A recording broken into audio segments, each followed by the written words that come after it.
Marketplace is supported by Putnam Investments, celebrating over 70 years of service to financial advisors, their clients, and institutions worldwide. Putnam Investments, a world of investing. Produced in association with the University of Southern California. Germany gave the global economy some good news today. We will tell you why it didn't really matter all that much. We'll have our weekly wrap, and Harry Potter goes to Orlando, Florida, bringing with him really, really long lines. From American Public Media, this is Marketplace.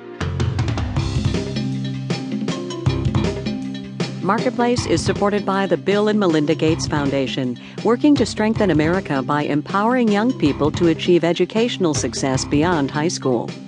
And by Audiobook 360, offering a spectrum of marketing tools for small businesses designed to go beyond yellow. More at audiobook360.com. From the Frank Stanton Studios in Los Angeles, I'm Kai Ryssdal. It is Friday, today the 13th of August. But it's good to have you here anyway. It has been more than 20 years since the Germans reported economic numbers like they did today. They doubled predictions of growth in gross domestic product, and they did it in a way that a lot of countries, including this one, by the way, can only dream of, exporting its way out of trouble. Still, that wasn't enough to satisfy everybody. From the European desk in London, Marketplace's Stephen Beard explains. Not since the fall of the Berlin Wall has the German economy done better. Between April and June, output grew by 2.2%. That's 3 times faster than France, 10 times faster than Spain.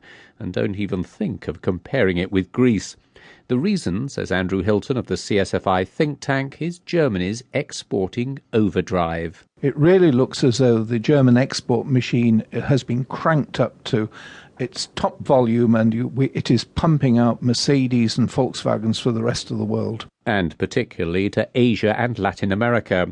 Germany's been helped recently by a weaker euro, but, says analyst Charles Dumas, it's also helped itself by keeping its prices competitive. The German growth has been achieved by repression of wages, which has made them more competitive, but of course has also meant that consumer spending has hardly increased in the whole of the last decade. And that's why Germany's been taking some flack today, because it's selling and not buying.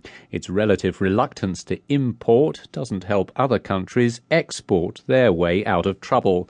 Philip White is with the Centre for European Reform. What we need now is for Germany to take over the mantle from countries like Britain and the United States, and for German consumers to start spending more than they've been doing in the recent past. He's urging the Germans to throw open their wallets and become a bit more like free-spending Americans. In London, this is Stephen Beard for Marketplace. President Obama signed a border security spending bill today, a cool $600 million to put more agents and equipment on the job along the Mexican border.